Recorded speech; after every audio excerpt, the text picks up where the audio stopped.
Put my Audi A2 1.4 TDI with the engine management light on and give it a quick scan, and found the 19559 code, which is a VW specific code, and 19586 for EGR, and these translated into these two generic codes.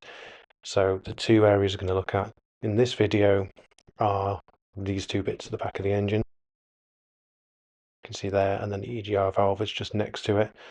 In order to access these, we're going to take that 10mm bolt off the bracket there, and then unclip the hose, which is like a spring clip on the back that you should be able to just lever out of position, and then the actual hose should just slide up and we can move that out of the way.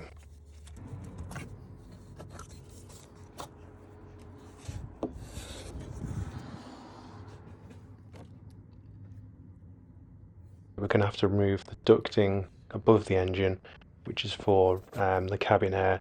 So there's two screws at the top which hold this on, which are underneath this cowling for the wipers. So that's going to have to come off first.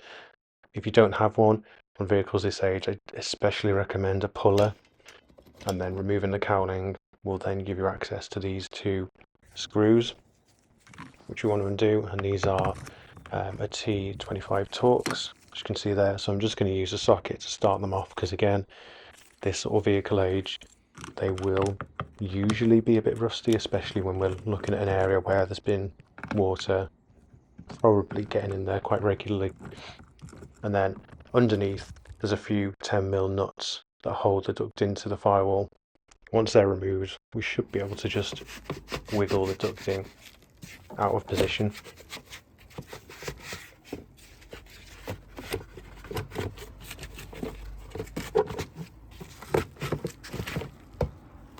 With that out of the way, we should be able to see the EGR here with the vacuum diaphragm on top and next to it. So you're going to want to remove the vacuum hose, and then these bolts are giving you an idea of what we'll need to get to. And as part of this, I would recommend, if you can, cutting down an Allen key, because the access isn't great on the bolts, which we couldn't see, which were the rear of those two. So we need to start off with the ones that we can see on the top. So we should get to them fairly simply, and those are the two at the sort of like the 3 and 9 o'clock position on there. So I'm just going to carefully pull these out. You don't want to lose these down the back of the engine, so be careful. Either pack that area or maybe use a magnet just for safety, but we should be able to carefully bring these out of the way. And there is one underneath that is a bit of a pain to get to, so I'm going to undo these two first, and then it will give me a bit more visibility on the final bolt, which we'll see shortly.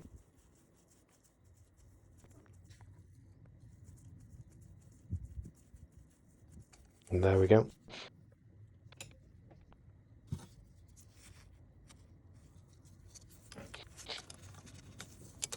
So if we loosen that back bolt just by touch a little bit, just to take the tension off it, and then now, as you can see, we can move that around, and you'll see the final bolt is just there at the bottom. So that's the valve off, and we can put that to one side.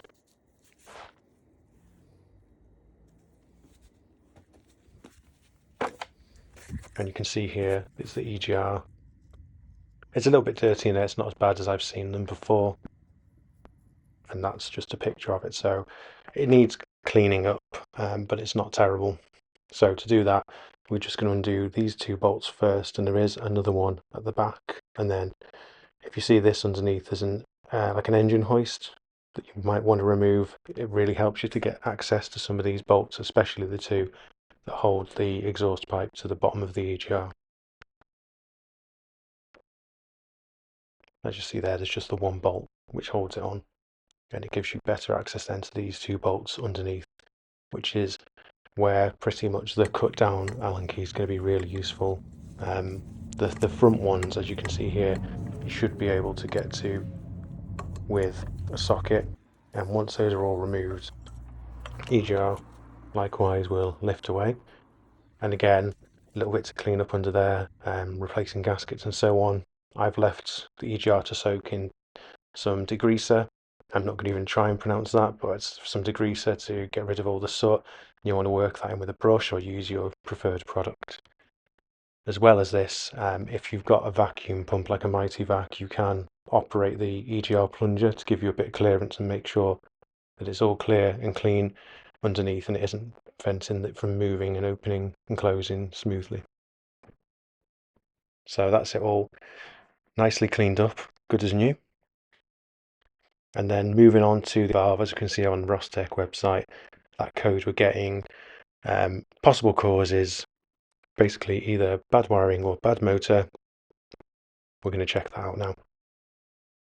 So opening up the motor, you can see here, I don't know whether this was like this before, but I could see one of the contact pins was bent. So you can unbolt, let's say, the cover for this to get to this part of the motor, and you can unbolt the motor itself and give you room to put all this properly. So as you can see there's little contacts where the little brass pins should go through, which deliver the power to the motor. And then you can check over and make sure the teeth are all fine and none of the teeth are broken. In my case, it was fine. Some people do find oil in there as well. And then I'm rigging it up to a spare 12-volt battery just to manually test that it opens and closes. So as you can see here, I'm just going to rig up the battery, and there's the 2 pins on the motor itself, which should be fairly visible with the cover off. And then I'm just going to apply 12 volts to that. And with 12 volts applied, as we should see now, the motor should close just like that. So I did this a few times and I'm happy at this point that the motor was now working. But after putting it back together, I did get the code come up again once more. The EGR valve code cleared. It didn't come back, but the valve one came back again. So the next step was to unbolt the wiring off the actual motor itself while in the car, and you should get 12 volts from pins 1 and 2 with the ignition turned on. And then just to clean all that up, put it all back on, and then I'm recording now just the position of the motor itself and making sure that it opens and closes when I'm turning the ignition on and off. And then with that done, the code didn't come back. So we'll see how this goes, but that is the steps that I've taken to fix what is quite a common error on these 1.4 TDIs. Thanks for watching.